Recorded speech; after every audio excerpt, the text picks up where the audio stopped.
Rồi, seperti semestinya kan ini biasa sih malah bioที่ว่าเป็นอารมณ์ MC เนาะแล้วก็ตามสายเนาะส่วนนี้ที่ว่าบ่ได้มารับอยู่ลายมือเลยเนาะในใจว่าข้าพเจ้าเดินทางเนาะผู้ใดสนใจสามารถอีกบ่หาได้เนาะเบอร์โทรตามหน้าจอนี้ได้เลยเนาะ9182 709เบอร์โทรและเบอร์เอสในเบอร์นี้เลยเนาะอันจะเป็นที่ว่า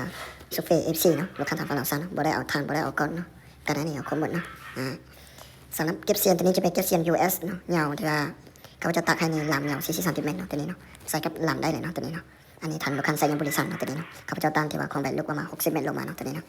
ตั้งก่อนต้องการของลูกค้าเนาะสำหรับคนเทอย่างนี้มันจะมีปวดซุกซองอยู่ในนะเฝ้าเนาะตัวนี้เนาะโอลิงอย่างต่างๆข้าพเจ้าเทคให้ที่ว่าครบวงจรเลยเนาะสำหรับโบนี่ที่ว่าบรรจุได้ที่ว่าCLเนาะจะเป็นโบที่ว่าเบอร์ 2เนาะตัวนี้เนาะสำหรับไพ่นี่จะเป็นไพ่ที่ว่าตัว L เนาะตัวนี้เนาะตัว L เนาะเอามาไม้ล่าสุดเนาะตัวนี้เนาะประมาณนี้เลยเนาะถ้าตัว L เอามาไม้ล่าสักปี235เนาะบ่ว่าของหาอื่นมีบ่เนาะจะเป็นไพ่ตัว L หัวหาตัว L เนาะเอามาไม้ล่าสุดเนาะเมื่อใดที่ว่าลูกค้าทานฟันเราที่ว่าสามารถคนสุดหลักคำจะประกอบเราสิรับอยู่ให้เบอร์เนาะประมาณนี้เนาะเพราะว่าสารสุเฟนี่ที่ว่าออกมาไม้ล่าสุด225คือกันเนาะตัวนี้เนาะข้าพเจ้าที่ว่าผลิตที่ว่าเดือน9วันที่17เนาะตัวสารเฟนี่เนาะเฟน MC นี่เนาะเราสอนนี่จะเป็นเราสอนพิอาโนเนาะรับประกันให้ที่ว่า1 ปีเต็มเลยเนาะสาร MC ของข้าพเจ้านี่เนาะเราสอนที่ว่าข้าพเจ้าใส่นี่เนาะสำหรับที่ว่าหลานนี่ที่ว่ารับประกันให้2 ปีเนาะบอกนี่ที่ว่าบ่ได้อักเก็ตเนาะข้าพเจ้าจะบ่รับประกันถ้าว่ากรณีลูกค้าที่ว่าอักเก็ตแล้วข้าพเจ้ารับประกันให้ที่ว่า6 เดือนเนาะ6 เดือนถึง3 เดือนเนาะสำหรับบอกที่ว่าข้าพเจ้าอักเก็ตแล้วนี่เนาะประมาณนี้เลยเนาะสำหรับปืน MC เนาะข้าพเจ้าที่ว่าประกอบตันที่ว่าลูกค้าสั่นเนาะหรือว่าออกเบตันที่ว่าลูกค้าสั่นเนาะก่อนใส่ก่อนแท่ง100%เนาะสำหรับเฟสนี่เนาะผู้ใดเคยซื้อขายในห้างของข้าพเจ้าน่าจะรู้ดีเนาะก่อนใส่ก่อนนี้มันจะต้านพวก